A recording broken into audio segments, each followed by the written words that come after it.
Muy bien, muy buenas noches. Estamos aquí reunidos en esta tercera sesión para continuar con nuestra reflexión acerca de los diversos temas que tienen que ver con el bicameralismo en relación con la elaboración de proyectos y no solamente la elaboración, sino también la evaluación.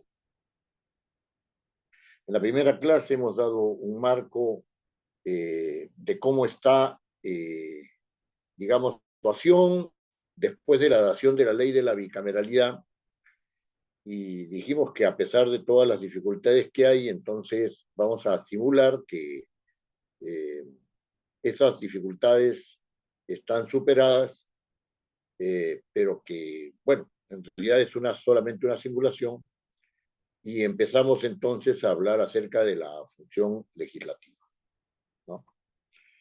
La función legislativa eh, básicamente la hemos referido a aspectos que tendrían que ver con eh, tres instancias de la función legislativa. La primera instancia es la instancia de la elaboración de los proyectos de ley, la segunda instancia es la de la aprobación de los proyectos de ley y la tercera es la de la aplicación de las leyes. Nosotros en este curso vamos a eh, dedicarnos tanto a la aprobación de las leyes, o sea, perdón, a la generación de las leyes como a la aprobación de las leyes. ¿Por qué? Porque se trata de un curso de elaboración y evaluación de proyectos, ¿no? Bueno, la elaboración podría ser un solo curso, la evaluación podría ser otro, de hecho, antes se ha dictado así, pero dado este nuevo ámbito de la bicameralidad, entonces hemos querido conveniente hacer una primera entrada, ¿no?, a este tema de la función legislativa, teniendo en cuenta la elaboración y evaluación de los proyectos. Estamos ahora en una etapa prelegislativa. Todos los criterios que se están esbozando para la elaboración de proyectos son anteriores a la presentación, ¿no es cierto?, del proyecto ante el Parlamento, ¿no? Y son anteriores también a su admisión para el tratamiento correspondiente por el Parlamento. Hemos hablado acerca de los principios de la técnica legislativa como la ciencia que se ocupa de esta primera instancia, ¿no? Y hemos dicho que esos principios, ¿no?, son parte del quehacer, o sea, cuando alguien hace técnica legislativa, ¿no?, su materia es preocuparse por los principios de la técnica legislativa. Y en la clase anterior hemos hablado de tres principios que son el principio de afectación de la libertad, ¿no es cierto?, o de limitación de la libertad, el principio de necesidad, debido a que solamente se puede dar una ley si es que existe un problema, ¿no es cierto?, que va a enfrentarse por medio de las disposiciones legales, ¿no? Y hemos hablado acerca también de la claridad en el sentido de que se trata de una claridad jurídica, no es una claridad habitual, de lenguaje habitual, no, es una claridad jurídica. El lenguaje jurídico tiene que adscribirse a los criterios del derecho y por lo tanto sus normas, la producción de sus normas, ¿no es cierto?, ¿no?, tienen que ser claras jurídicamente, ¿no? En segundo lugar, hablamos de unos conceptos operativos, que son los conceptos que nos permiten que estos principios vayan tomando forma, ¿no? Estos principios vayan plasmándose. Y hablamos de tres conceptos operativos. El concepto operativo de la materia legislable, porque no toda materia es legislable por el Parlamento, ¿no? Y dijimos que había materia legislable si es que se modificaban otras leyes u otras normas que tuvieran el rango de ley, ¿no? El rango de ley. O que podía la materia legislable ser precisada a partir de las competencias o atribuciones que tienen aquellos que tienen derecho a iniciativa legislativa, ¿no es cierto? Es decir, los diputados, los senadores, el presidente de la República, la sala plena del Poder Judicial, los gobiernos regionales, los gobiernos municipales, los organismos constitucionales autónomos, etc. ¿No? El día de hoy vamos a hablar acerca de las reglas de técnica legislativa, ¿no? Si la finalidad de los conceptos operativos son dar forma a la ley, ¿no es cierto? Dar una forma a la ley, qué es la materia legislable, qué son qué cosa es el campo legislable, ¿no es cierto? Y qué diferencia entre las normas permanentes y las normas transitorias.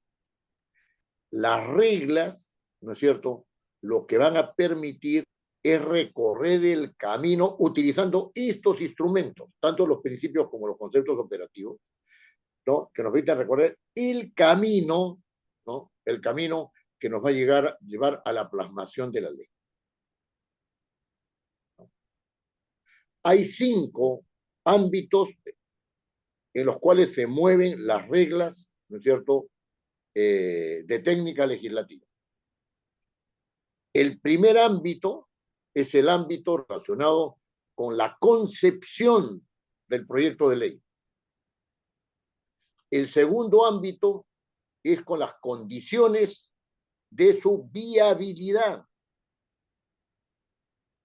El tercer ámbito, donde están las reglas de técnica legislativa, es aquel que está referido a la armazón lógica, y ya vamos entrando en la armazón del documento, ¿no? En la armazón del documento, la organización lógica de esa información. El cuarto ámbito es un ámbito del estilo legislativo, o sea, la manera en cómo se utiliza el lenguaje. Y el último es el ámbito de las reglas que dan el formato del proyecto de ley, porque hay un formato de proyecto de ley, ¿no? Entonces, vamos a abordar cada uno de estos ámbitos, pero antes de entrar en cada uno de ellos, vamos a reflexionar rápidamente, por supuesto, según el tiempo nos permite, ¿no?, acerca de qué cosa se entiende por una regla de técnica legislativa. Porque la pregunta inmediata es, ¿una regla de técnica legislativa es una norma o no es una norma? Una regla de técnica legislativa es generada por un ente, ¿no es cierto?, que tiene la atribución para dar todo este conjunto de reglas o no. Una regla de técnica legislativa es aplicable a todas las instituciones del Estado o solamente a algunas instituciones del Estado, ¿no es cierto? Una regla de técnica legislativa, dado su incumplimiento, puede ser objeto de sanción o no puede ser objeto de sanción.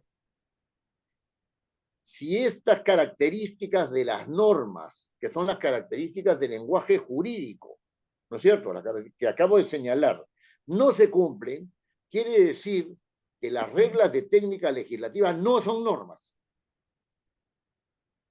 Y con razón se les llama reglas, ¿no? Y con razón se les llama reglas. Muy bien.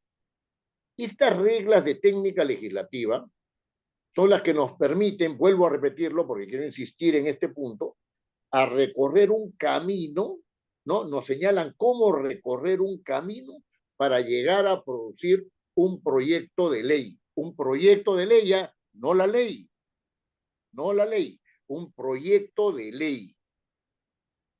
Si se tienen en cuenta estas reglas de técnica legislativa, se puede llegar a buen puerto, ¿no? Es decir, a producir una ley de calidad, ¿no? Una ley de calidad. Muy bien. Si estas reglas de técnica legislativa me señalan un procedimiento, ¿no?, son de carácter obligatorio para producir el documento proyecto de ley, pero no la ley, solamente el documento proyecto de ley.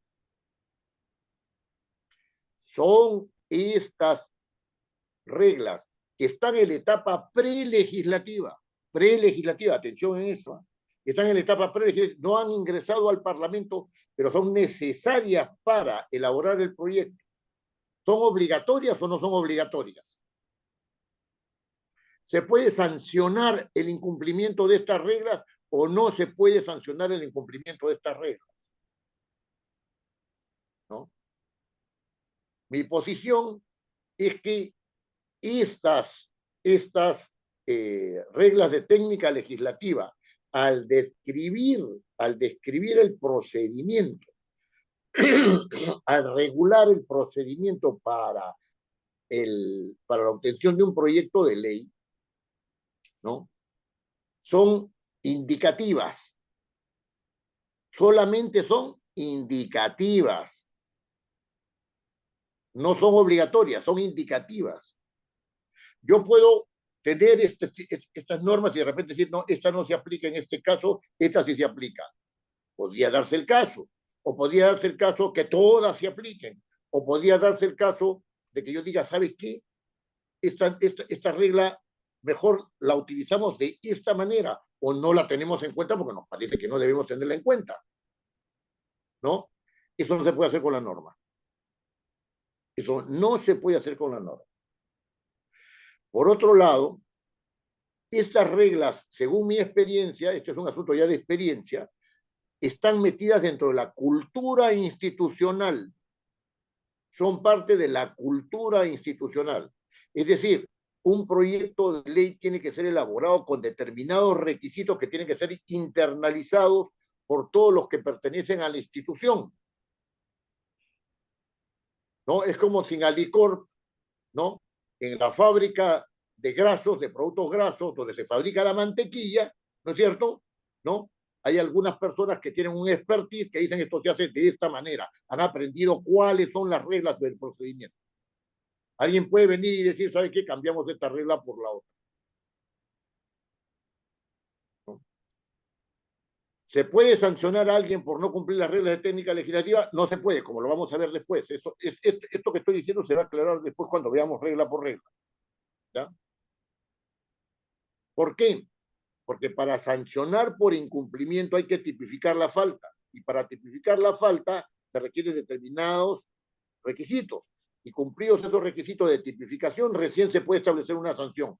No hay eso, no hay un cuerpo en el cual se pueda decir que se tienen que necesariamente cumplir con esas reglas, porque esas reglas son sancionables, en el sentido de que si no se cumplen, ¿no es cierto?, se incurre en este delito, ¿no es cierto?, o perdón, en esta falta, y al incurrir en esa falta, sencilla y únicamente se es objeto de sanción. Don Francisco Farro, lo escucho. Don Francisco Quispe, perdón.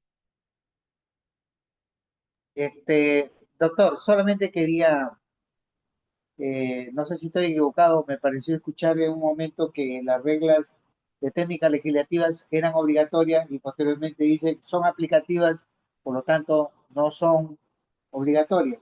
Este procedimiento para formular un proyecto de ley en la etapa prelegislativa está contemplada en el reglamento del Congreso actualmente, digamos, forma parte de la estructura del reglamento del Congreso. No forman parte de las normas del reglamento del Congreso. Y estas reglas no están concebidas como tales ni en la Constitución ni en el reglamento del Congreso. Okay. ¿No? Ahora, cuando usted ha escuchado que son obligatorias, yo he dicho que son obligatorias en tanto que tienen que ser tenidas en cuenta para la producción de un documento que se llama proyecto de ley. Pero su naturaleza no es la naturaleza de una norma. No es la naturaleza de una norma, es parte de la cultura institucional. Y esto no es porque yo conciba que toda regla tiene que ser, tiene que tener como contraparte una sanción. Eso es, jurídicamente hablando es así. Jurídicamente hablando es así. Pero hay en el Parlamento, ¿no es cierto?, una serie de reglas, ¿no?, que son parte de la cultura institucional que no están sujetas a sanción. porque es imposible sancionar a una persona por esas reglas, ¿ya? Eh, ahora, déjeme avanzar un poquito y vamos a aclarar este tema porque este es un tema que para mí es un tema fundamental, ¿no? En cuanto a la elaboración de proyectos, ¿no? Las reglas de técnica legislativa no son normativas, no son normativas, son reglas sencillamente. ¿Pero son necesarias? Sí, son necesarias, porque el camino a la producción de una ley no se puede hacer de cualquier manera. No se puede hacer de cualquier manera, ¿no? Entonces, cuando nosotros hablamos de principios, hablamos de unos principios, o sea, de unas referencias finales, digamos, en la producción del proyecto de ley, ¿no es cierto?, que tienen que ser tenidas en cuenta cuando hablamos de los conceptos operativos, hablamos de una especie de criterios para la armazón, ¿no es cierto?, del proyecto de ley, y ahora vamos a hablar del camino, ¿no es cierto?, del camino para llegar a buen puerto, es decir, cumplir con la finalidad de la técnica legislativa. Muy bien. Fíjense, estas reglas de técnica legislativa nos hacen pensar en la viabilidad de aquello que nosotros creemos que podemos proponer como un proyecto de ley, ¿no? ¿Qué significa eso? Significa lo siguiente.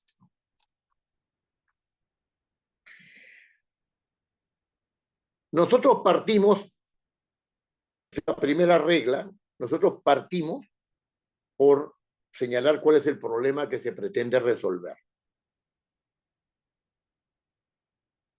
¿Podemos partir de otra manera? No, no podemos partir de otra manera. No podemos. Tenemos que señalar el problema que se quiere resolver. Esa es la primera regla. Pero aquí no se trata de una cosificación, ¿eh? Es decir, se me ha roto el vaso de vidrio, yo quiero resolver ese problema, ¿cómo lo pego? No, no, no, no, por ahí no va la cosa. Por ahí no va la cosa. Cuando yo observo que hay un problema, lo hago primero por una captación de que este asunto no está dentro de los cánones normales. No es adecuado, está mal, hay algo que está mal ahí. Pero yo tengo que analizar eso que está mal, que he captado como que está mal, y tengo que saber de qué se trata esa maldad. Como no todo es malo totalmente, entonces habrá algo bueno. Y entonces tengo que empezar a analizar el problema, ¿no?, de una manera tal que llegue a una concepción en la cual yo dije, bueno, si acá hay algo que solucionar. Y no es sobre el hecho que se pronuncia, sino sobre los resultados de la evaluación de ese hecho, los resultados de la evaluación de ese hecho. Y entonces, evaluado el hecho, ¿no es cierto?, resulta que yo doy a luz, digamos, un problema, veo con claridad cuál es el problema, y digo que esto tiene que solucionarse por un lado. Segunda regla. Esta cosa que yo he determinado que es un problema, ¿no es cierto?, ¿puede dar lugar a materia legislable? Pues yo digo que sí. Yo digo que sí, sí, esto es materia legislable. Cumplo con esa segunda regla, ¿no? Y entonces, después me pregunto, tercera regla, ¿esta materia legislable es legislable por el Parlamento o no?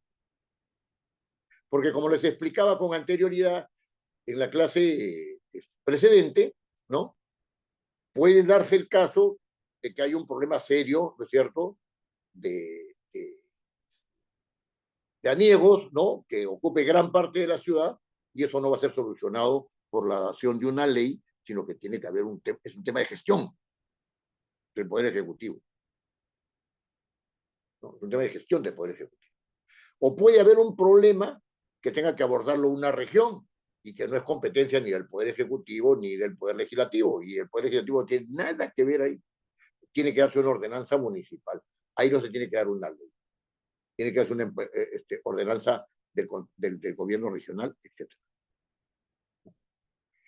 Y después de esto, cuando uno ya tiene claro que se trata de un problema que es materia legislable por el Parlamento, ¿no es cierto? Hay una cuarta regla que dice, diseñe usted la propuesta. ¿Qué significa diseñe usted la propuesta? Usted se sienta frente a su computadora o si le gusta escribir frente a la página y agarra y dice, esto tiene que ser solucionado de esta manera y voy a dar las normas que lo solucionarían. Artículo primero esto, artículo segundo esto, artículo tercero esto, artículo cuarto esto. Y tengo un primer borrador, ¿no es cierto?, de lo que yo quiero.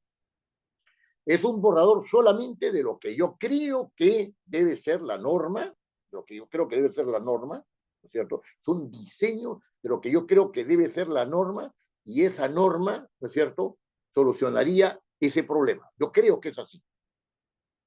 Yo creo que es así, ¿no? Y este es el primer ámbito, ¿no es cierto? Este es el primer ámbito, el ámbito de la concepción de la iniciativa. Yo miro un problema, lo analizo, primera regla. Segunda regla, esto tiene que ser legislado. Segunda regla, sí, llegó a esa convicción. Tercera regla, ¿es legislado por el Parlamento? Sí o no, ¿cierto? Y cuarta regla, yo empiezo mi diseño cuando digo que sí, es legislable por el Parlamento, y entonces empiezo mi diseño y pongo artículo primero, artículo segundo, artículo tercero, artículo cuarto.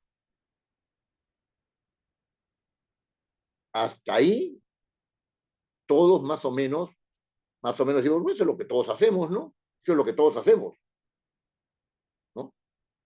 De frente agarramos y decimos sí, sí, sí, porque el problema tal, pero hay que saber, fíjense, es muy importante esto, hay que saber leer el problema. Y para saber leerlo, hay que analizarlo. Hay toda una serie de técnicas para situar problemas. Todo hacer una técnica, esto es una especialidad, ¿no? Entonces, cuando uno tiene claro el problema, tiene que ir donde el especialista. Y el especialista le dice, no, este asunto de tributos es de esta manera, fíjate, acá hay este asunto. Ah, entonces yo estaba pensando mal. Esto tiene que enfocarse de esta manera. Entonces, ¿hay modificación legal por el Parlamento? Sí, porque se trata de un asunto tributario. Perfecto. Llego a esa conclusión. ¿No es cierto? Y después hago mi diseño, porque he consultado a quien sabe. ¿Pero para qué lo he consultado? Para determinar el problema. Esto es el ámbito de la concepción de la iniciativa. Tengo ya la iniciativa conceptualizada, ¿no es cierto? Y tengo aquí mis artículos. Pero después tengo que preguntarme inmediatamente, ¿no? Inmediatamente tengo que preguntarme si esos artículos tienen viabilidad o no. Si ese diseño tiene viabilidad o no tiene viabilidad. Este es el campo más amplio de las reglas de técnica legislativa. ¿Qué tipo de viabilidad hay? Porque hay algunas dificultades que impiden la viabilidad que son superables, otros que impiden la viabilidad y no son superables, de tal manera que de ninguna manera el proyecto puede ser presentado con esa ausencia de viabilidad. Vamos por partes, ¿no es cierto? Fíjense, yo tengo que revisar en primer lugar los antecedentes de esta iniciativa. Tengo ahí mi iniciativa ahí, un bonito, las 4 o 5 artículos, 20, 54 o 18, ¿no? O un artículo, ¿no? El señor Ceballos, que trabajó en el Congreso durante años, me parece, todavía puede estar, vivo, ¿no? Pero yo creo que ya falleció. El señor Ceballos decía que una ley tenía mínimo 2 artículos, ¿no? Y ahí causaba mucha gracia porque porque era una manera de mirar las normas por cantidad, ¿no? Por cantidad. Muy bien. Los antecedentes, fíjense. Si yo voy a elaborar un proyecto de ley, esa materia que yo estoy normando, ¿no? Ya no voy a numerar las reglas, ¿no? Porque si no, en una me pierdo y digo que ya no es. ¿Qué tengo que hacer en el procedimiento? Tengo que decir, ¿esta iniciativa ya ha sido formulada o no ha sido formulada? Es decir, ¿alguien ha presentado un proyecto de ley antes o no ha presentado un proyecto de ley antes? Y entonces uno revisa, ¿no es cierto? Los proyectos de ley, ahí están en la página web todos los proyectos de ley, se pueden buscar por materia, ¿no es cierto? Y de repente sale que ya está formulada. A ver, ¿cómo está formulada? ¿Está formulada en los mismos términos? No. Ah, hay estas diferencias. ¿Son diferencias cualitativas? No. Son cosas que se pueden discutir tranquilamente en la comisión, etcétera. Ya el congresista no debe presentar otro proyecto de ley porque ya está su proyecto de ley presentado por otro congresista. Sin embargo, se presenta. Nada se los impide, ¿no? ¿Por qué? Porque tienen que acumular proyectos. Miren que esta cuestión de copiar los proyectos con pequeñas variaciones para que no digan que ha sido copia, ¿no? O sea, se realiza no solamente en esta etapa, sino se realiza hasta en el pleno del Congreso. Eso lo vamos a ver después. O sea, los proyectos copiados se pueden presentar hasta en el pleno del Congreso. Muy bien. Siguiente regla.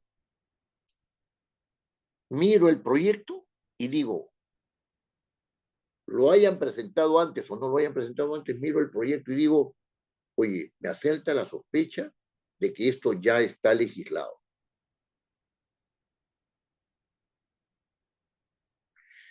Y van a revisar las leyes sobre la materia, ¿no es cierto?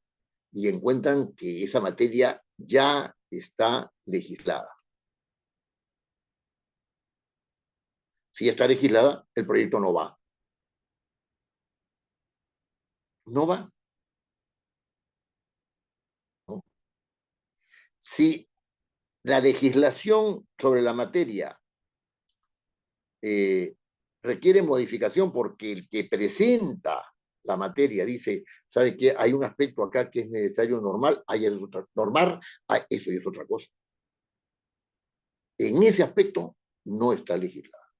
Pero si la norma ya legisla lo que pretende el congresista, no va. No va. El reglamento actual, seguimos dando estas reglas, ¿no? Seguimos dando estas reglas. El reglamento actual dice, no se puede presentar un proyecto de ley similar a uno que ya ha sido rechazado en la legislatura anterior. No se puede. Entonces, yo quiero presentar un proyecto de ley e insistir en el proyecto de ley que he dejado, pero la regla dice, no sé si va a persistir esta regla, ¿no? En la Cámara de Diputados o en el Senado, no sé si va a persistir esta regla, pero es una posibilidad. Entonces, no, tú has presentado esto en la primera legislatura, no puedes presentarlo sino hasta la primera legislatura del año legislativo. No se puede. Si lo ha presentado en la segunda, igual, hasta la primera legislatura del siguiente año legislativo. No se puede. Se revisa y dice, no va. Se ha aprobado en la primera legislatura y no lo puede presentar en la segunda. Tiene que presentarlo al siguiente año legislativo. ¿No? Y entonces no puede presentar el proyecto. ¿No? Este proyecto, en estos casos no hay viabilidad. ¿No es cierto? No hay viabilidad. Y después hay una norma con la cual una regla que se utiliza en el reglamento actual, una regla en el reglamento, que se establece en el reglamento actual, ¿no? Que dice que hay que relacionarla con la agenda legislativa y que hay que relacionarla el, con las propuestas del Acuerdo Nacional, con las políticas del Acuerdo Nacional. Miren, en primer lugar, si esta norma que está aquí está dada como una norma del reglamento del Congreso, ¿eh? Esto está dado como una norma del reglamento del Congreso. Es una norma que puede ser hasta inconstitucional. ¿Por qué? Porque el Acuerdo Nacional no tiene existencia jurídica, solamente tiene existencia política. Por lo tanto, no puede obligar a nada. Y en segundo lugar, porque el parlamentario no puede ser condicionado, ¿no es cierto?, en su quehacer, sino por el reglamento o por la Constitución. No puede. El Acuerdo Nacional dice, estos son los ámbitos en los cuales se debe desarrollar, fuera de esos ámbitos, no, eso es imposible. Es imposible. Y es tan imposible que cuando se habla de la agenda nacional, es decir, esa agenda que es concertada por el Poder Ejecutivo para que se den leyes de común acuerdo entre el Poder Ejecutivo y el Poder Legislativo. El Poder Legislativo determina, ¿no?, cuáles son las propuestas del Ejecutivo que van a ser aceptadas por el Poder Legislativo. ¿Cómo lo determina?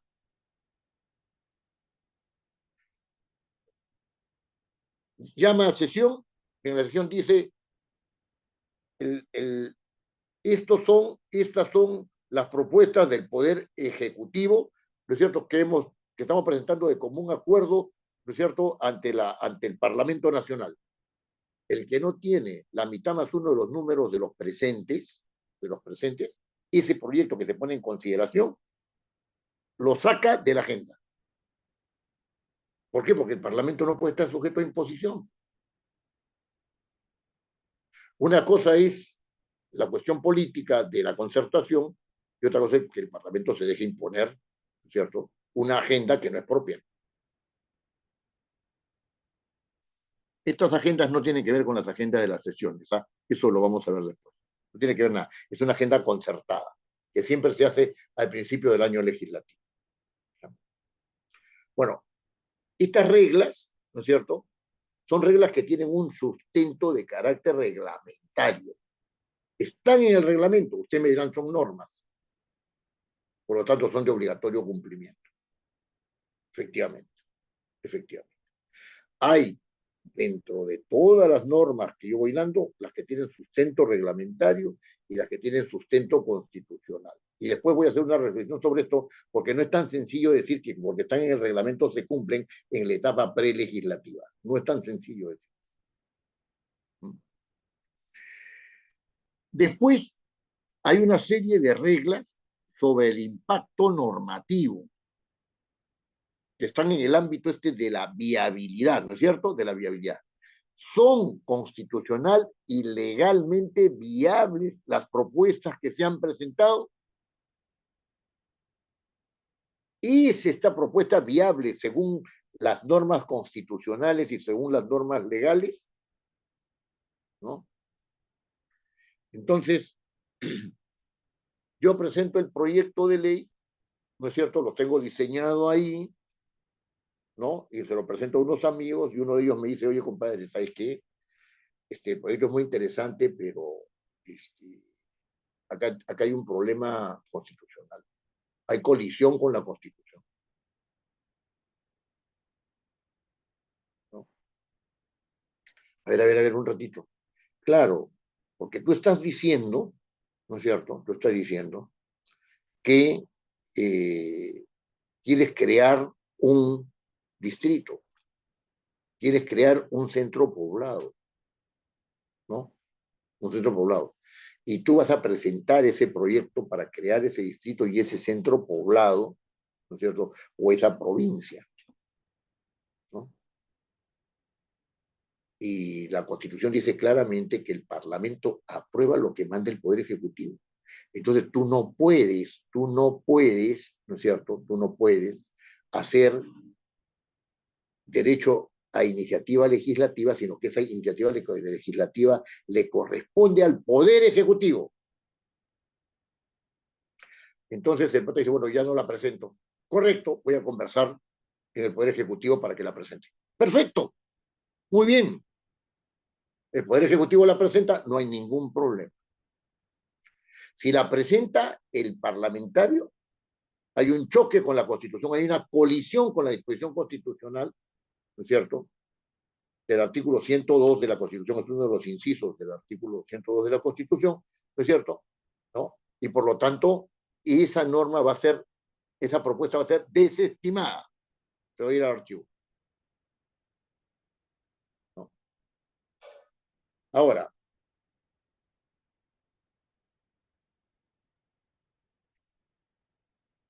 estamos en las mismas circunstancias. Se reúne un grupo de personas y dice, vamos a declarar de necesidad y utilidad pública, ¿no es cierto?, la construcción de un puente. Ya, de un puente.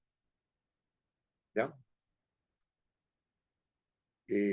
Ya está bien, correcto. Sí, los paisanos van a estar bien agradecidos por una iniciativa como esa. Y alguien dice, no, no se puede. No se puede, no se puede consagrar por ley lo que es propio del Poder Ejecutivo. Es una competencia del Poder Ejecutivo declarar de necesidad y utilidad pública la construcción del puente. No, pero que nosotros creemos que hay obligatoriedad. Esa ley no es obligatoria porque no le corresponde al Parlamento. Si se aprobara, no le corresponde al Parlamento. Pero además es inconstitucional y puede ser recurrible ante el Tribunal Constitucional. Y además es violatoria del artículo 79 de la Constitución, porque ese artículo 79 de la Constitución dice que tú no puedes generar gasto público y que la construcción de ese puente significa plata. No se puede. No es bien. También hay violación ahí de la Constitución. ¿No es cierto? ¿Por qué? Porque se está invadiendo, no solamente se está afectando, no solamente se está afectando un, un artículo de la Constitución, sino que se está afectando la competencia del Poder Ejecutivo. Por eso hay inconstitucionalidad también, o sea, inviabilidad en este caso. ¿No?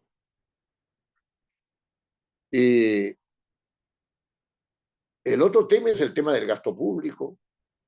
Hoy está muy bonita la propuesta, pero requiere dinero. No está contemplado en el presupuesto. Eso significa gasto público. ¿Está contemplado en el presupuesto? No hay gasto público. Perfecto. Que lo ejecute el Poder Ejecutivo, ya está en ese ámbito. El Parlamento no tiene nada que hacer. No hay, el Parlamento no puede crear gasto público. No puede crear gasto público. Hay una prohibición expresa en el artículo 79. ¿Cierto?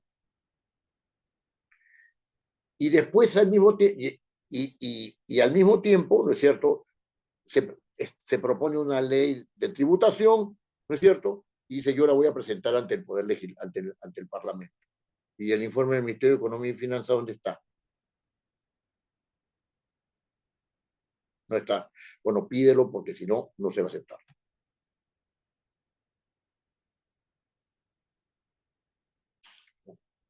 Estas disposiciones son disposiciones constitucionales, que te señalan el camino de la viabilidad. Según la Constitución, no puede chocar, no, según la técnica legislativa, no puede chocar con una norma constitucional. No puedes. Porque genera gasto público, porque es un asunto de carácter tributario, porque invades el espacio del poder legislativo, etc. No, no puedes. Y en consecuencia, este tema de la viabilidad, ¿no es cierto?, está sujeto a estas reglas. Yo después les voy a pasar un texto con todas las reglas que se establecen para técnica legislativa, ¿no? Porque ahora estoy explicándolas y no puedo ir diciendo esto, primera regla, segunda, tercera, cuarta, quinta, ¿no? Pero aparte de estos problemas que se pueden suscitar de inviabilidad constitucional, que son recurribles ante el poder, ante el Tribunal Constitucional, existen unas reglas de impacto normativo legal, no constitucional, sino legal. Vamos a ponernos en el siguiente caso. Yo quiero modificar una norma, ¿ya? Y va a ser una norma, ¿no es cierto?, que tiene que ver con la minería, ¿ya? Y específicamente en el campo de la minería, ¿no?, sobre temas de extracción de material minero, sea oro, sea bronce, mercurio, lo que es. Bueno, mercurio no se extrae. Entonces, ese tema, ¿no?, resulta que voy a dar una norma y me tengo que fijar cómo afecta esta norma, no solamente a la ley de minería. Estamos en el ámbito normativo legal, no constitucional, a la ley de minería. Y resulta de que en la ley de minería, ¿no es cierto?, cabe perfectamente esa modificación. Ah, perfecto. Pero resulta que después, yo digo, los intereses mineros tienen que ver con intereses agrarios, ¿no es cierto? Con intereses agrarios. Y entonces, yo estoy diciendo en esta ley de minería, ¿no es cierto?, que las extensiones mineras, ¿no es cierto?, ¿no?, se harán sobre extensiones de carácter agrario sin necesidad del permiso del Ministerio de Agricultura. Y entonces estoy chocando con la ley, ¿no es cierto?, del Ministerio de Agricultura, con la ley orgánica del Ministerio de Agricultura. Y entonces tengo que modificarla. ¿Puedo modificarla? Eso hay que evaluarlo. Pero también puedo estar chocando con otras leyes, por ejemplo, con la ley del ambiente, ¿no? Como lo que está sucediendo, por ejemplo, en Huaraz, ¿no?, donde la mina entra en la ciudad y los mineros compran casas para seguir explotando, ¿no es cierto?, el yacimiento minero, ¿no? Y entonces, si tenemos un criterio amplio de ambiente, diremos que la vivencia ciudadana está siendo afectada por la minería. Hay que modificar entonces el régimen de propiedad privada de carácter inmueble. Porque no basta con que esté comprando porque está afectando la estructura de la ciudad, ¿no? Entonces, va a haber un momento en que la modificación se puede hacer. Depende de la evaluación en la cual, ¿no es cierto?, se diga que, digamos, que dada la ley, la afectación va a ser mínima, ¿no?, y los efectos van a ser máximos, ¿no? Los efectos benéficos van a ser máximos, ¿no? O puede llegarse también a decir, no se puede. Y aquí el asunto es bien conflictivo, porque si yo prohíbo que se vendan casas en Guara porque se está afectando yo estoy diciendo, estoy contra el libre mercado. Entonces ya la afectación de esta modificación de la ley está teniendo consecuencias de carácter constitucional. Esto no se hace regularmente, no se hace regularmente, ¿no? Dicen, no afecta a la Constitución, ni siquiera han citado cuál es el artículo de la Constitución que no se afectaría, ¿no es cierto? Dice que no afecta a la Constitución, no afecta, ¿no? Y después, si está afectando otros ámbitos regulados por otras normas, tampoco eso se tiene en cuenta. Hacer una ley no es un asunto fácil. Y por eso yo siempre sostengo que la velocidad del Parlamento no es la velocidad del Poder Ejecutivo. Una cosa es la velocidad de la aplicación de la norma y la otra es la velocidad de la generación de la norma, ¿no? Generación de la norma.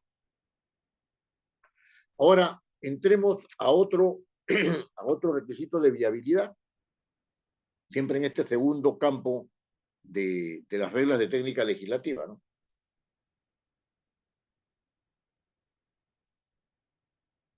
La persona que elabora el proyecto tiene que establecer con claridad, qué grupos sociales son afectados por la norma, qué tipo de afectación sufren estos grupos sociales en el sentido benéfico o, digamos, o maléfico del término, ¿no? Eh, y además, ¿no? Tienen que decir cuánto cuesta la implementación de la norma. ¿Cuál es el significado económico de la dación de la norma?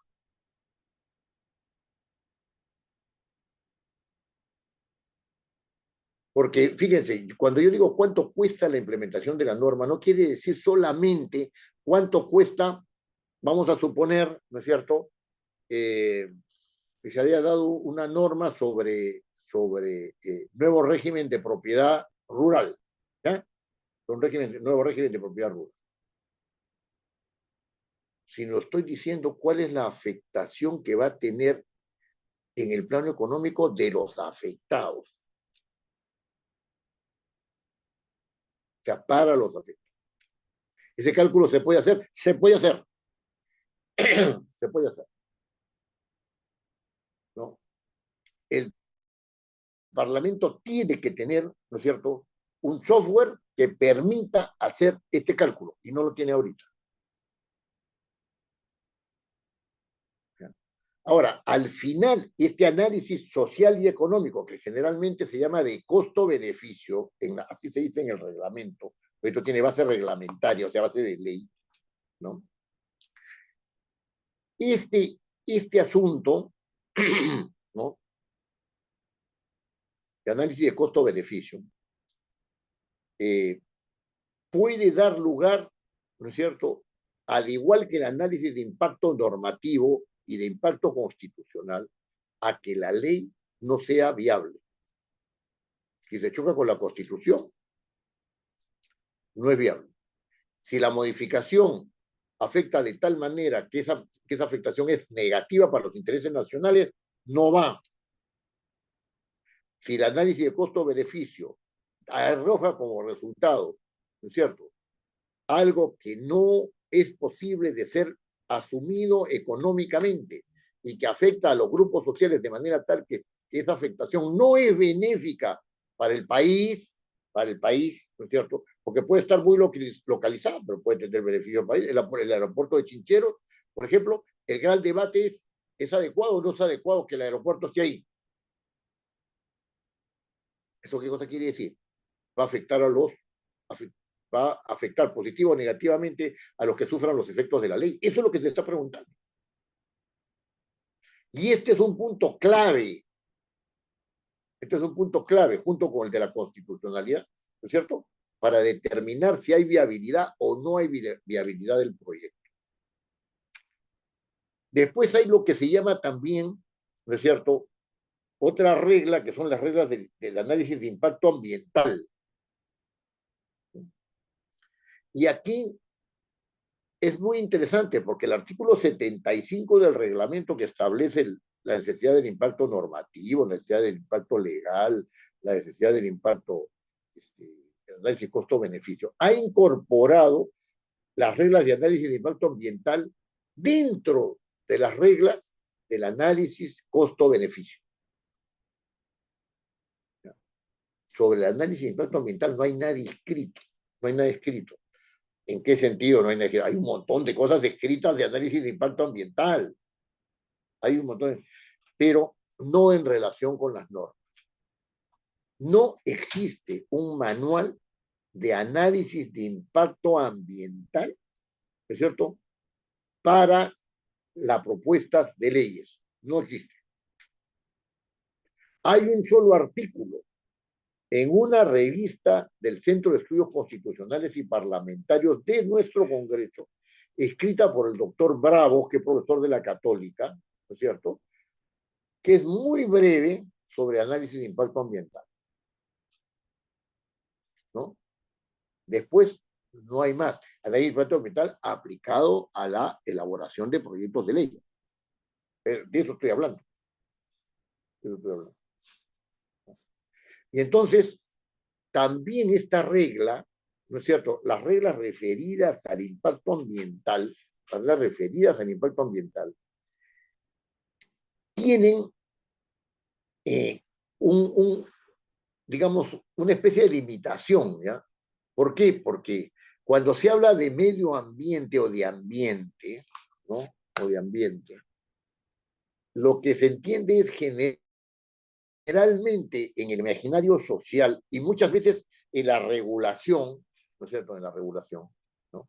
Que el ambiente es todo aquello que tiene que ver con el campo natural, es decir, las plantas, ¿no es cierto? Los bosques, ¿no? Los ríos, las lagunas, ¿no es cierto? Los habitantes de los ríos, de las lagunas, es decir, el mar, ¿no es cierto? Con todos sus peces, etcétera, ¿no? A eso se refiere con ambiente. Y esto es correcto, ¿no? O sea, así se puede concebir. Pero ojo que el ambiente, ¿no es cierto? Es un ambiente que está en relación con los humanos. Y los humanos están en relación también entre ellos. Y en consecuencia también se puede hablar de un ambiente citadino. El ruido, la eh, contaminación del aire, ¿no es cierto? Son fenómenos de ciudad, ¿no es cierto? Las relaciones entre los seres humanos, ¿no es cierto? En los edificios. Cuanto más chico, más hacinamiento. Este es un problema de cuidado ambiental también, ¿no es cierto? ¿No? Y entonces, cuando se plantea un problema de análisis de impacto ambiental, no hay que pensar de que las reglas de análisis de impacto ambiental, la valoración que tendría el proyecto si es que se aprobara respecto del ambiente, no solamente se puede ver en cuanto a cuántos bosques se han, cuánto del bosque se está talando o cuántos ríos han sido contaminados por la minería, sobre todo la minería ilegal, cuántos de biomasa se tiene que dejar en descanso para que se reproduzca adecuadamente y no se afecte la cadena productiva, ¿no es cierto? La cadena trófica, ¿no? Etcétera, etcétera, ¿no? Sino que también tiene que ver con cómo viven las personas. De tal manera que un proyecto de ley sobre, por ejemplo, legislación de construcción vertical tiene que tener un impacto. En Miraflores, como no se ha hecho ese impacto, ese análisis de impacto en la regulación sobre construcción vertical, sobre propiedad vertical, ¿no es cierto? Como no se ha hecho ese impacto, entonces las municipalidades dan permisos para construir edificios de 18 pisos en zonas que nunca han tenido 18 pisos sin que se haya hecho el análisis del impacto sobre asuntos relacionados con, primero, las dimensiones de los departamentos, que deben ser mínimas para que uno viva decentemente, ¿no es cierto? Tampoco se mide el impacto que va a tener sobre los sistemas de agua y de desagüe. Tampoco se ha hecho el impacto sobre demanda de alimentos. En consecuencia, desde mi punto de vista, esto no es, el análisis de impacto ambiental no es cuando a uno le parece, ¿no es cierto? Y en su caso, dice el reglamento, el análisis de impacto ambiental. No, no, no, siempre debe haber análisis de impacto ambiental. Hasta aquí, ¿no es cierto?, están las reglas que tienen que ver con la viabilidad de la iniciativa. Es decir, lo primero son los antecedentes, o sea, hay proyectos, no hay proyectos, ya está legislado, no está legislado, etcétera, etcétera, ¿no? Lo segundo tiene que ver con el impacto normativo, ¿no es cierto? Si hay impacto constitucional, si no hay impacto constitucional, en el sentido de que hay colisión con la Constitución, si se entiende bien la modificación en sus consecuencias, ¿no? Si hay análisis costo-beneficio o no hay análisis costo-beneficio adecuado de la norma, si hay análisis ambiental, son condiciones de viabilidad. Condiciones de viabilidad. Pero hay otro tipo de reglas que también tienen que ver con la viabilidad, ¿no es cierto? Que son los criterios lógicos de organización del texto. Los criterios lógicos de organización del texto. Mire, el texto, cuando ya se ha realizado todo esto y tiene más o menos claro de qué se trata, uno empieza a redactar. Y tiene que redactar en un orden determinado, ¿no? Entonces aquí empieza a aplicar los conceptos operativos. Los conceptos operativos. ¿Cuál es el núcleo de lo que yo quiero? ¿Cuál es mi centro de atención en esta norma? Y entonces establezco una norma que sea de carácter nuclear. Autoriza, ya. Esa autorización es lo primero. Todo lo que venga de ahí, ¿no es cierto? Son las normas complementarias, ¿no es cierto? Encárgase fulano de tal, etcétera. La autorización es por tanto tiempo, etcétera, etcétera. ¿No? Pero todo depende de esa norma y tiene que estar organizado. Es un criterio lógico. Esto se llama el criterio de totalidad. El criterio de totalidad. Es decir, todo lo que yo quiero decir tiene que tener un núcleo mínimamente, porque pueden haber varios núcleos en las grandes leyes, ¿no es cierto? ¿No? Tiene que tener un núcleo y tiene que tener sus disposiciones complementarias. Es decir, tiene que armarse el campo legislado. Si esto no está claro, hay una afectación del principio de totalidad. Todo lo que el congresista quiere y va a presentar tiene que estar ahí, en esas normas. Que el problema es más complejo, que no sé cuándo, sí, pero vamos a tomarlo en este aspecto que nos parece central, que nos parece medular. Por ahí vamos a empezar. Es una regla, ¿no? Entonces, hay que establecer el núcleo legislable, hay que establecer las disposiciones complementarias, hay que establecer el campo legislable, ¿no? Sobre esa base, ¿no es cierto? Seguimos armando el proyecto, ¿no es cierto? Yo digo, ¿qué normas son, ¿no es cierto?, las transitorias que son necesarias para. Esta ley entra en vigencia el 1 de enero del próximo año, porque es una ley que modifica el presupuesto. Está bien. Esta ley entra en 15 días, esta con la dación de su reglamento, ¿no? Como veamos en la clase anterior, hay que ver bien de si esa es una condición para la vigencia de la norma, ¿no? Etcétera. Ahora, tiene que ser coherente. Sí, tiene que ser coherente. Las normas tienen que ser coherentes entre ellas. Sí. No puede haber contradicción entre las normas.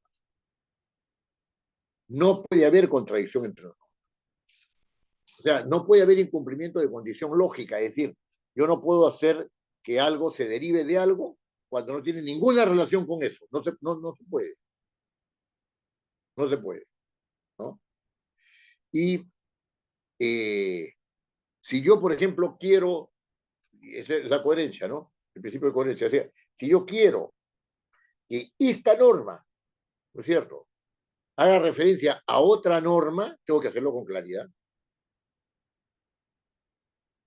Es decir, tal como se establece en el artículo 1 de la ley 13.588, por decir. Y entonces yo voy al artículo 1 de la ley 13.588, dice eso, está bien. Así es como hay que entender esta norma. Así es como hay que entender. Tal como se dice en el artículo 4 de esta misma norma. A ver, vamos a ver, el artículo 4, está bien. Ese artículo 4, ¿no es cierto?, es la referencia de esta norma a la cual se está aludiendo el artículo 4. Perfecto. Eso es coherencia. Ahora, lo otro, si hay un núcleo y si hay normas complementarias, las normas complementarias tienen que estar incluidas en el núcleo. no pueden ir separadas de él. Esto se llama el principio de inclusión, ¿no? Si yo a una norma le digo que tiene el inciso 1, 2, 3 y 4, y esos incisos 2, 3 y 4 tienen que estar dentro de la norma que desarrolla esos incisos. Es el principio de inclusión, ¿no? Fíjense, esto es tan importante que cuando se argumenta se dice, no, un momentito, usted no puede invocar esa norma, usted no puede invocar esa norma, porque esa norma no está incluida, no pertenece a este campo jurídico. Les pongo el siguiente ejemplo. La Junta Nacional de Justicia utiliza, ¿no es cierto?, los argumentos del derecho administrativo para el caso de la fiscal de la Nación, ¿no es cierto? Dice que la reponga. ¿Ya?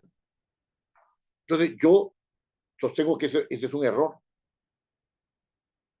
de la fiscal de la, Nación, de la Junta Nacional de Justicia. ¿Por qué? Porque tiene norma expresa.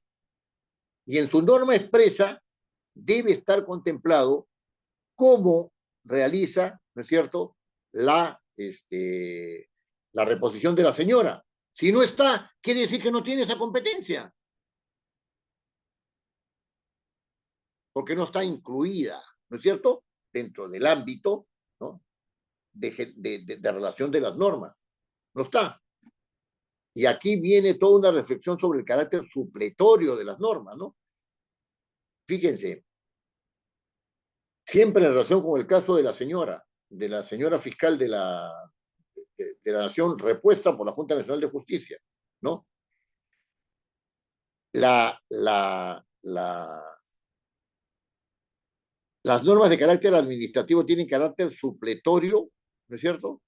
Cuando las normas de la norma principal en su aplicación no se puede aplicar porque hay alguna deficiencia. Entonces ahí va el carácter supletorio de la otra norma. Pero si esta norma, la norma de la Junta Nacional de Justicia, no contempla ese caso, no puede haber carácter supletorio.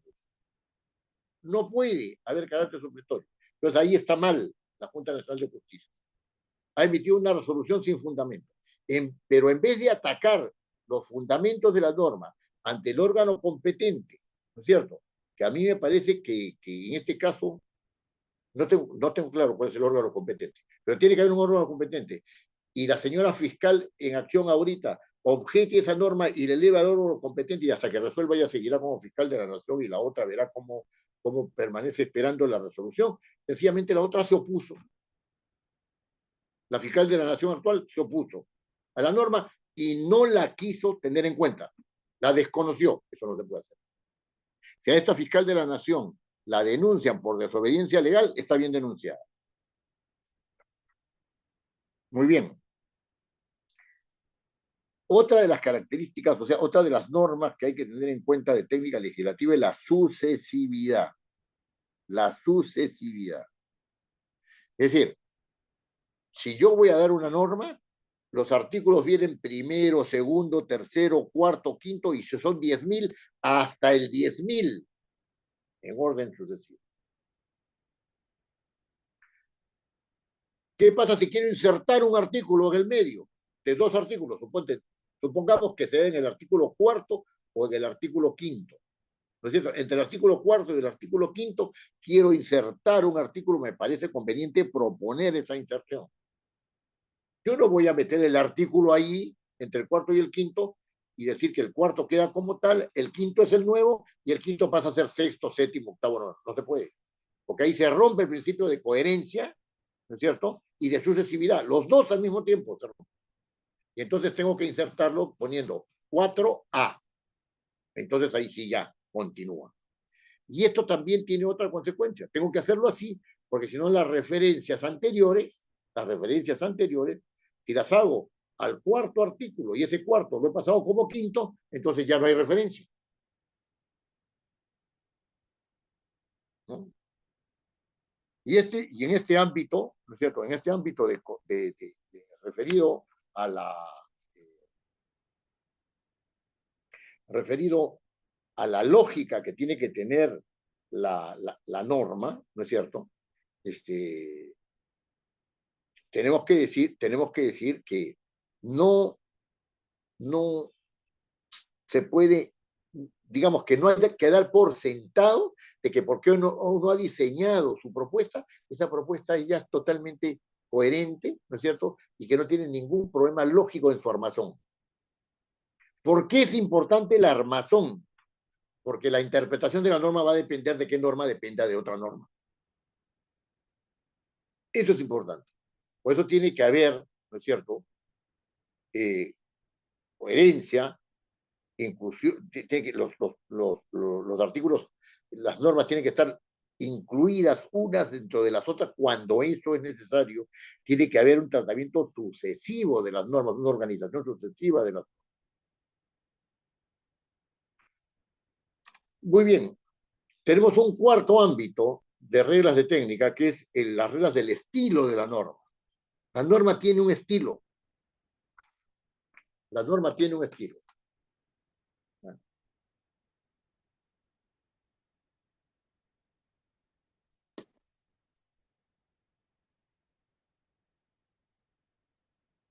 Fíjense, ¿en qué consiste el estilo? Se tipifica como reglas, ¿no es cierto? O sea, la primera regla, ¿cuál es? La norma no ordena, la norma manda, ¿no? La norma ordena, o sea, manda, no explica nada, no arguye, no da razones. Las razones están en el debate, en la discusión, etcétera. Pero la norma, ¿cierto? No arguye, no establece criterios explicativos, nada. Ahora se está estirando a decir, la finalidad de esta norma es tal cosa. Artículo primero. Eso para mí es un error, porque esa es una indicación del sentido de la norma, pero no es la norma misma. Y el sentido de la norma, ¿no es cierto?, se corrige de los debates que han habido, entonces se consulta el diario de los debates, etcétera. Este ha sido el sentido. Pero como han pasado 20 años, el sentido ha cambiado. Esa norma no tiene absolutamente ninguna importancia. En consecuencia, eso, ¿no es cierto?, no es una norma. Si digo, el, el que mata a un niño de 3 años merece pena de muerte, ¿no es cierto? Sencilla y únicamente, ¿no? Sencilla y únicamente tiene que ser enunciado así. Mire, sí, ¿saben qué? Mató al niño, ¿no es cierto? Pero lo mató con un cuchillo, lo mató poniéndole veneno, o le dejó la hornilla de gas prendida, etcétera, etcétera. Parte del proceso, del procedimiento de aplicación de esa norma. Pero la norma dice claramente eso. Entonces, no arguye, no debe haber en las normas ningún criterio explicativo, ningún criterio fundamentativo. No puede. La norma manda, ordena, ¿no? Es parte de la manera de manejar el lenguaje normativo, es parte del estilo de la norma, ¿no? No hay contradicciones lógicas, porque si no se afectaría el principio de contradicción. Pero además hay que utilizar los términos jurídicos con propiedad. Esa es otra característica. Con propiedad. ¿Qué significa esto? Si yo digo, fulano de tal es acusado de hurto, en el Código Penal tiene que estar señalado que se entiende por hurto. Muy bien. Y si en el Código Penal también hay robo, no son sinónimos. En el lenguaje coloquial, hurto y robo son sinónimos. Pueden ser utilizados indistintamente, ¿no? Pero en el lenguaje jurídico no. Las consecuencias jurídicas de un robo son distintas a las consecuencias jurídicas de un hurto. El robo está hecho con violencia, el hurto está hecho sin violencia. De ahí el juez tiene que ver si la denuncia está adecuada a la norma o no está adecuada a la norma.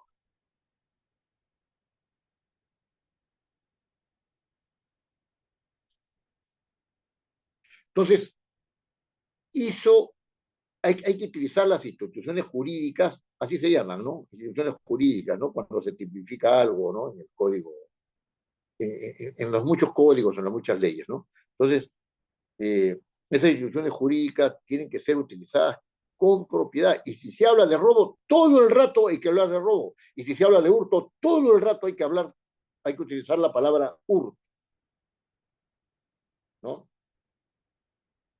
Ahora, aquí hay todo un tema de lo más interesante de reflexión, que incluso es de reflexión filosófica, ¿no?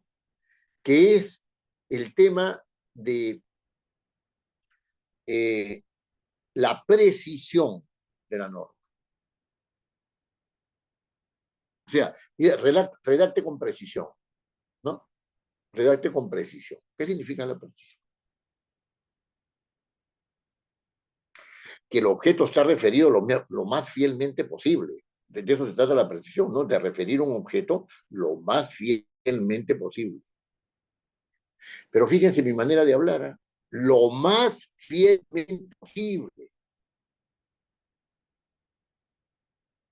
Porque es imposible que uno refiera a un objeto de una manera totalmente precisa. Es imposible. Recuerdo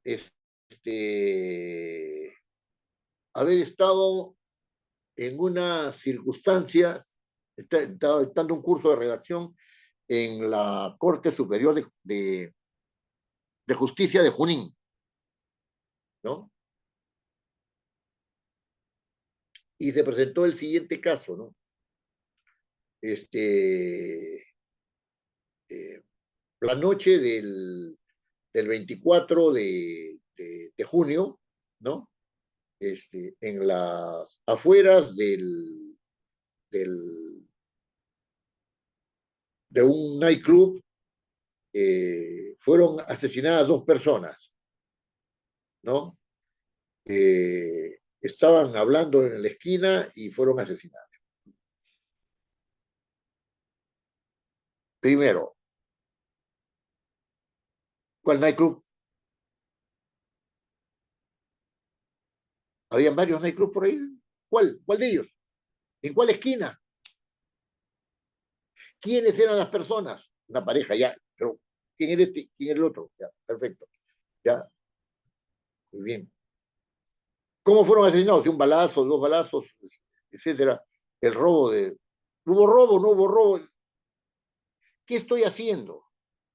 Estoy tratando de armar, ¿no es cierto?, una secuencia, de armar una escena de la manera lo más precisa posible.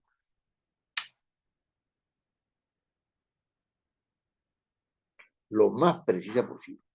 Y en consecuencia, cuando uno va a armar una ley, ¿no es cierto?, las referencias que se hagan dentro del texto de la ley tienen que apuntar a ser lo más precisas posibles. Reglamento del Congreso.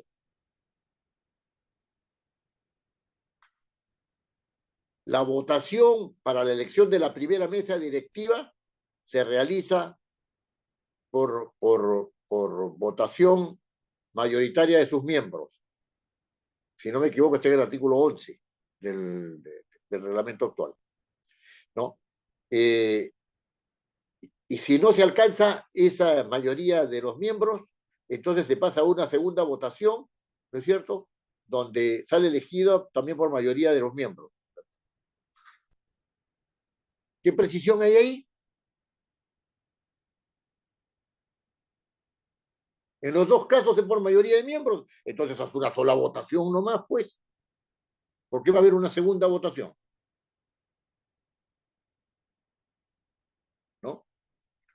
Entonces, el punto, ¿no es cierto?, es cómo solucionar ese tema. La norma está mal dada, las normas no son perfectas, esa norma está mal dada. ¿Qué hicieron? ¿Qué hicieron? El oficial mayor se puso de acuerdo en algún momento y dijo, no, acá hay un error de redacción, vamos a interpretarlo como que la primera votación es votación calificada, o sea, la mitad más uno del número legal, o sea, 66 votos. Si nadie obtiene esos 66 votos, vamos a la segunda y la segunda va en mayoría. Eso no decía el texto. Se preocuparon de solucionar ese problema, lo fueron solucionando así y jamás cambiaron la norma. ¿Se puede derogar una norma por desuso? No se puede. Muy bien. Ahora hablemos de la concisión. ¿Cuándo una norma es concisa? La respuesta inmediata es cuando tiene el menor número de palabras, pues. No, no, no, no, no, no, no, no, no, no, no, no. Tener el menor número de palabras no significa concisión. La concisión significa tener el número de palabras necesarias y suficientes.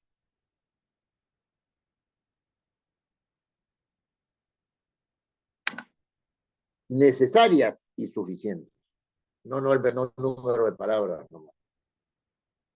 Las palabras tienen que ser necesarias y suficientes.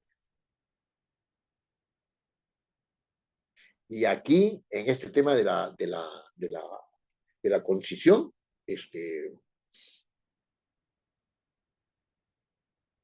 hay cosas así bien extrañas, ¿no? O sea, hay un artículo que es el artículo del procedimiento de acusación constitucional del reglamento del Congreso, que si mal no recuerdo, tiene 17 páginas. ¿Cómo un artículo va a tener 17 páginas?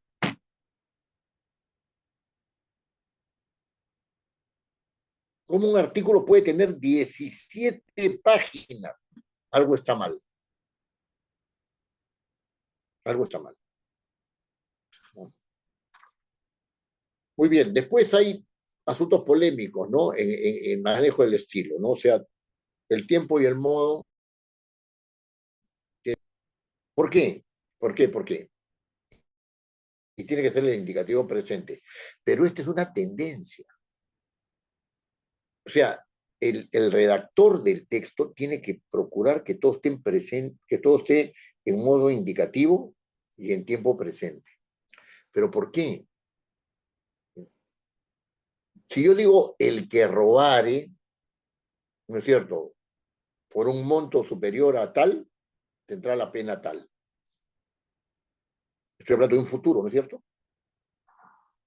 Estoy hablando de un futuro.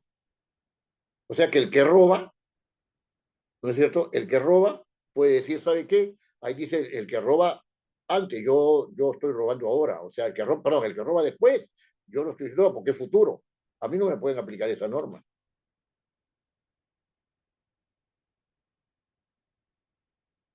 Pero es que la norma está previendo de que usted robe. Sí, pero yo he robado ahora, no he robado después, en el futuro, no he robado. Entonces se tiene que poner el que roba, porque la vigencia de la norma tiene que coincidir con el acto de robar. Tiene que coincidir, tiene que ser en presente. El que roba, así, ¿lo has robado? Pues en el momento que estaba robando, la norma estaba vigente. Frito. Se te aplica esa norma.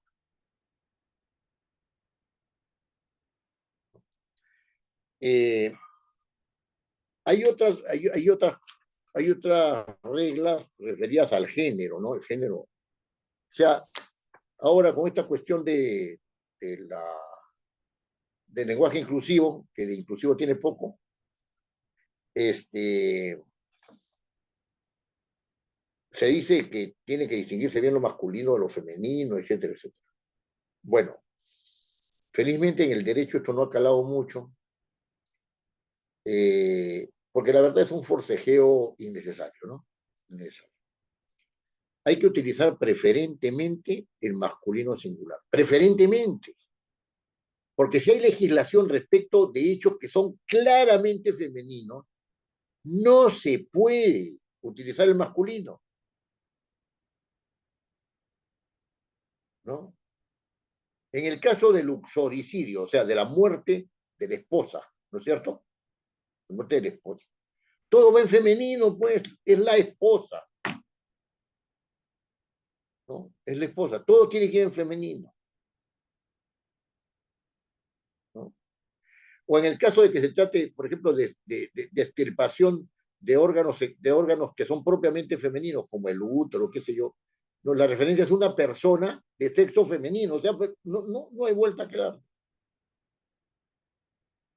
En caso de cosas comunes, se utilizará el masculino, porque la característica de los idiomas indoeuropeos es que sencillamente contemplan, ¿no es cierto?, la inclusión del masculino y el femenino, ¿no es cierto?, en el masculino. Si digo el hombre, comprendo al hombre y a la mujer. Si digo el varón, ahí sí no, porque tengo que ponerlo a mujer, ¿no? Entonces, y dependiendo un poco de los usos, porque hombre también puede ser opuesto a mujer, pero cuando uno se refiere a la humanidad y dice el hombre, ahí están incluidas hombres, varones y mujeres, ¿no?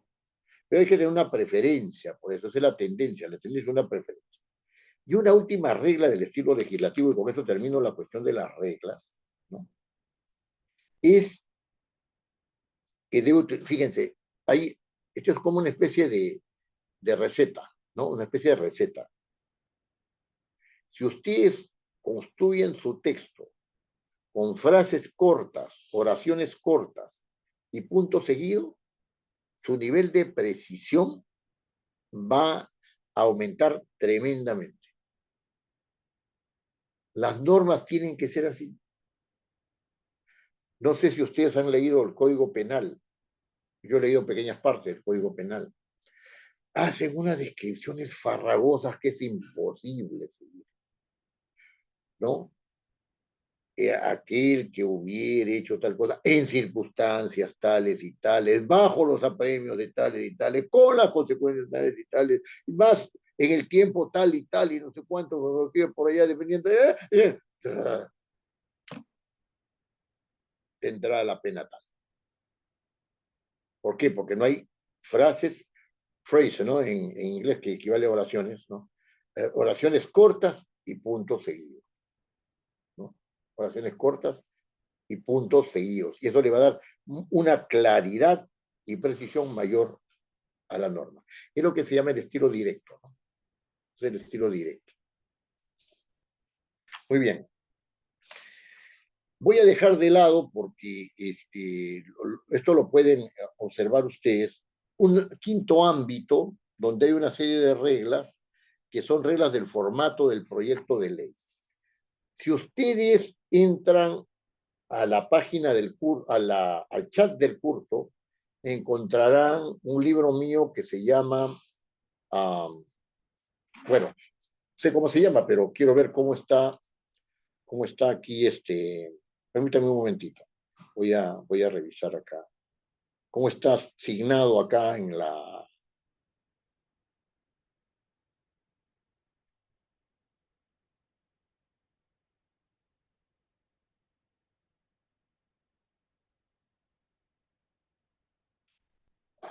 A ver, sí, aquí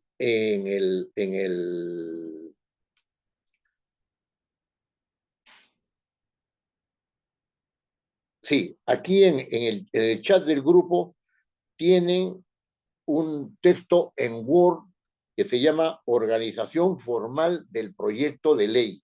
Les ruego que lo revisen, que lo revisen. Pero en el texto Ciencia mejor, más directo, en el texto que dice MTL Congreso, Manual de Técnica Legislativa completo, ¿no es cierto? ¿No? En ese manual se describe con toda claridad cada una de las partes del formato de proyecto de ley, es decir, cómo se organiza. Yo voy a señalar esto de manera rápida, ¿ya? De manera rápida. Muy bien. En primer lugar, hay una sumilla. En segundo lugar, el proyecto de ley tiene que tener una fórmula introductoria donde dice el diputado que suscribe, etcétera, etcétera, ¿no? Después el tipo de iniciativa, proyecto de ley, porque también podría ser resolución legislativa, ¿no? El tipo de iniciativa. Después hay una fórmula de introducción al cuerpo legal. El Congreso de la República ha dado la ley siguiente, ¿no? Después viene el título de la iniciativa, que está acá con sus características en el formato, ¿no? Después hay un cuerpo normativo, que ahí están los artículos, etcétera, etcétera, ¿no? Después vienen los fundamentos de la propuesta. Y los fundamentos de la propuesta se sacan de la aplicación de las reglas de técnica legislativa. Pero ya están como fundamentos, no como análisis de la propuesta, porque yo agarro las reglas que he dado, me pueden llevar a decir, ¿saben qué? Esto que he planteado tengo que variarlo de esta manera. Esto que he planteado tengo que cambiarlo. El orden de los artículos no está bien, los cambio. O si no, me puede llevar a decir, no va, porque hay dificultades constitucionales, hay dificultades de carácter de las modificaciones legales o análisis costo-beneficio no da para que se dé una ley de esta naturaleza, etc. Y después viene la parte de fundamentos. Y ahí tienen ustedes fundamental. Lo primero que hacen es presentan el problema, en segundo lugar, describen la alternativa, no ponen los artículos, ¿no? Sino describen la alternativa, ¿no es cierto? Y después dicen, esto tiene fundamento constitucional por tal razón, esto tiene, el análisis costo-beneficio arroja estos resultados que apoyan la norma, etcétera, etcétera. Ya lo ponen como con la lógica de fundamentación. De ahí se sacan unas conclusiones y esas conclusiones pueden ser de cada una de las partes o puede ser una conclusión total o las dos, ¿no es cierto? De todas las partes, o la conclusión total, pero esas conclusiones tienen que ser coherentes con la parte resolutiva. Después viene el lugar y la fecha y las firmas, ¿no? Yo aquí en este formato he evitado toda referencia a los grupos parlamentarios. No sé cómo van a quedar los reglamentos, pero mi posición respecto a los reglamentos es que los grupos parlamentarios no deben ser tenidos en cuenta en el Parlamento, sino a través de sus voceros y ante la Junta Directiva y punto. No existe Junta de Portavoces, no existe Consejo Directivo ni cosa por el estilo. Y después viene anexos, ¿no es cierto? En los anexos tienen que constar todos los documentos, ¿no? Todos los documentos que se han utilizado. Muy bien, esto lo pueden revisar en el texto que les he referido. Y quiero finalizar esta clase haciendo en estos últimos 10 o 15 minutos, ¿no es cierto?, unas precisiones. Todo lo que hemos dicho hasta ahora, referido a la técnica legislativa, es decir, a los principios, a los conceptos operativos, a las reglas de técnica legislativa, es un asunto de interés de la Cámara de Diputados, no del Senado. ¿Por qué es un asunto de interés prioritario de la Cámara de Diputados? Porque aquí están todos los requisitos, ¿no es cierto?, para armar un proyecto que va a ser presentado. Y el único lugar, el único órgano que recibe los proyectos de ley es la Cámara de Diputados. Así se dice. Estoy en desacuerdo con eso, pero porque la Cámara de Diputados tenga derecho a iniciativa, se ha inferido, ¿no es cierto? Se ha inferido, ¿no?, que solamente pueden estar los proyectos por la Cámara de Diputados. Es decir, los diputados entran a su mesa de partes, colocan su proyecto también lo hace el presidente de la República, también lo hace la Corte Suprema, también lo hacen los gobiernos regionales y municipales, también lo hacen los organismos constitucionales autónomos y también lo hace la población con el 0.3% de la, y con los requisitos señalados en la ley 26.300. ¿No? Muy bien. Y entonces, la Cámara de Diputados, ¿no es cierto?, tiene que recibir estos proyectos. Pero, ojo, yo quiero hacerles un hincapié en lo siguiente. Hay una diferencia que tiene que quedar clara entre recibir un proyecto y admitirlo. Porque si el proyecto no ha cumplido con los requisitos de admisibilidad que están en el reglamento y que están en la Constitución y otros más, ¿no es cierto? Por ejemplo, toda esta cuestión lógica del principio de totalidad, etcétera, no están en la Constitución ni en el reglamento, ¿no? Pero sí están el impacto constitucional, está el impacto normativo, están en los reglamentos, está el costo-beneficio, etcétera, eso está en el reglamento. Y después, también otras disposiciones constitucionales cuya violación indicaría la imposibilidad de que se presente un proyecto de ley, ¿no? Y entonces, una cosa es la recepción y otra cosa es la admisión. En el artículo 77 del reglamento actual, ¿no es cierto?, se habla de una oficina de la Oficialía Mayor, ¿no es cierto?, que haría que los proyectos que incurran en algún error de admisibilidad sean subsanados. Esta oficina no existe. Está en el reglamento, en el artículo 77, pero no existe. En los hechos no existe.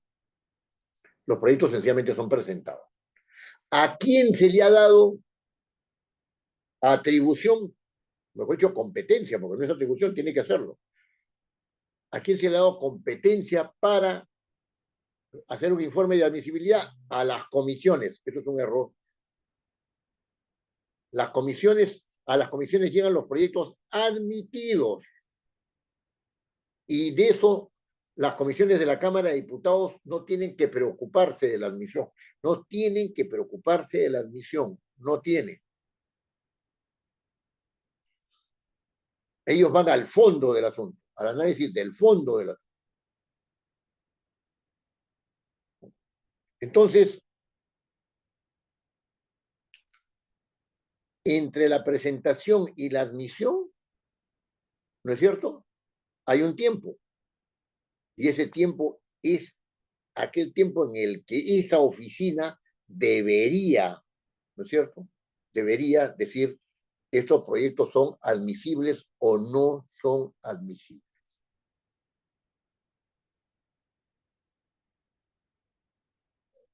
Estoy hablando del sustento orgánico que permite el control de admisibilidad de los proyectos de ley. Y esta es una primera evaluación de los proyectos de ley. La admisibilidad es una primera evaluación de los proyectos de ley en sus aspectos de carácter relacionados con la admisibilidad de los proyectos. Nada más. No es un análisis de la materia, probablemente. Tiene que haber esa oficina, ¿no? Y en consecuencia, las reglas de técnica legislativa que tienen fundamento constitucional, reglamentario o no tienen reglamento constitucional o reglamentario, tienen que ser objeto del tratamiento por esa oficina. Si no se cumplen con esos requisitos de admisibilidad, ¿no es cierto?, el proyecto no es admitido y puede ser devuelto. ¿Esto qué significa? Significa el empoderamiento, ¿no es cierto?, del Parlamento en esta instancia que es la instancia de admisión de los proyectos de ley. el empoderamiento de una de las oficinas del Parlamento. Objeción a esto. Un diputado no puede ser limitado en su derecho a iniciativa legislativa. Sí puede ser limitado. Sí puede ser limitado por disposición constitucional y por disposición reglamentaria. Sí puede ser limitado. Puede ser limitado por la Constitución o por la ley, porque los reglamentos de la Cámara de Diputados y del Senado tienen rango de ley.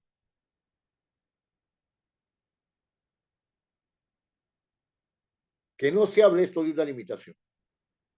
Y en este aspecto, el servicio parlamentario, a través de los diversos oficiales mayores, ¿no es cierto?, ha debilitado al Parlamento, ¿no es cierto?, haciendo que ingrese cualquier proyecto de ley sin ningún tipo de evaluación. Eso me consta a mí, ¿eh?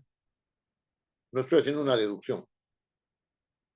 Por supuesto que los congresistas de este último periodo se han sentido felices, pues entra cualquier cosa, presentó, pero si el Parlamento no aprobó, no aprobó, pues entra cualquier cosa. En un Parlamento serio no entra cualquier cosa.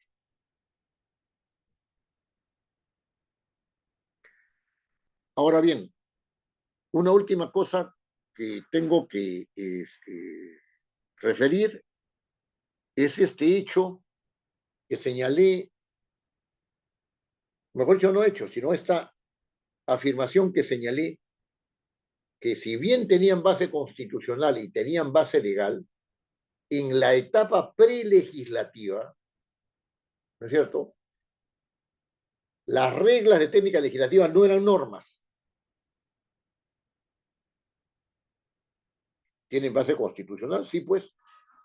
Si no eres un si no tienes, ¿cómo se llama? Derecho a iniciativa legislativa, no puedes presentar el proyecto de ley, pues no puede, ¿no? Si no cumples con costo-beneficio, no puedes presentar el proyecto de ley, pues, ¿no? Tienen base constitucional y base legal. Si violas el artículo 79, produce gasto público, ¿no? Pero en la etapa prelegislativa no son, esas reglas no pueden recurrirse ante una instancia para ser sancionados por su incumplimiento. Se convierten en reglas, no son normas. Cuando entran en el Parlamento, cumplidos esos requisitos, se convierten en normas. Tienen efecto de norma, pero antes no. Antes no. Están en la etapa prelegislativa.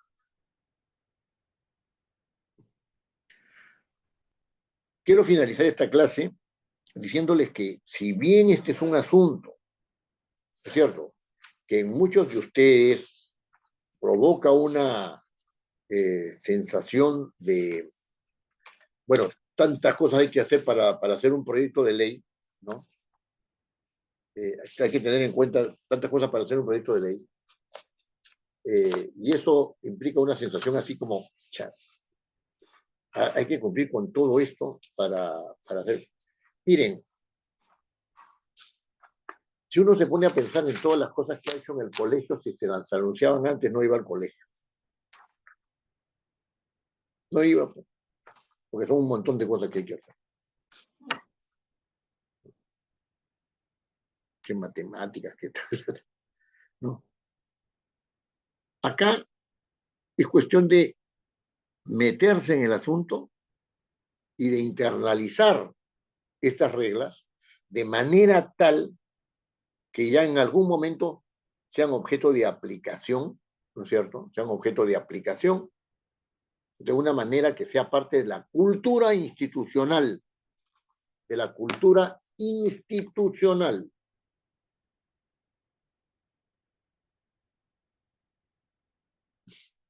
Y claro, cada vez más el proyecto de ley, ¿no es cierto?, se adecuará a esa cultura institucional, ¿no? Y las exigencias de la institución empoderada en esta primera instancia, harán que se evalúe el proyecto de ley para ver si puede ser objeto de tratamiento, si es admisible. Ese es un asunto de primera importancia. El tiempo parlamentario es lento por naturaleza y no puede estar absolviendo proyectos de ley que no están pensados, ¿cierto? Y que no obedecen a políticas de carácter nacional, porque los proyectos de ley tienen incidencia de carácter nacional, rigen para todos los ciudadanos, si es que son aprobados. Y una última cosa, ¿no es cierto?, es que hacer alta política significa saber esto. La política no es un asunto solamente de ideologías, ¿no es cierto? Un asunto de intereses, ¿no? Un asunto relacionado con la mayor o menor posibilidad de concertación, etcétera. Todo eso es parte de la política. Si no tienes el instrumento para plasmar eso, no pasa nada. No pasa nada. De manera tal que estas exigencias, porque son exigencias, ¿no es cierto?, son de necesidad imperativa. Pero además de ser de necesidad imperativa, son de un alto nivel de, o sea, tienen como efecto un alto nivel de institucionalidad. Y nos quedamos en las puertas de la Cámara de Diputados. Estamos en las puertas de la Cámara de Diputados. La próxima clase vamos a ver qué pasa una vez que el proyecto está admitido. ¿Alguna pregunta que deseen realizar?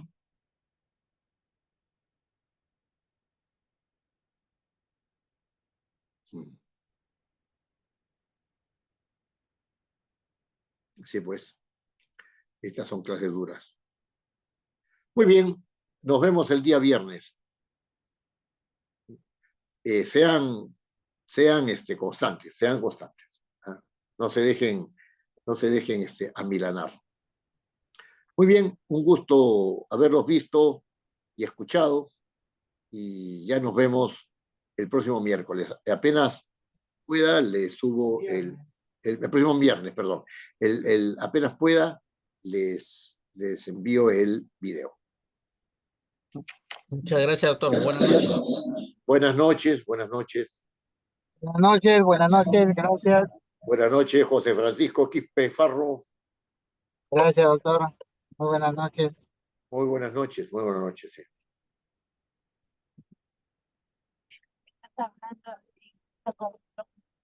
Buenas noches.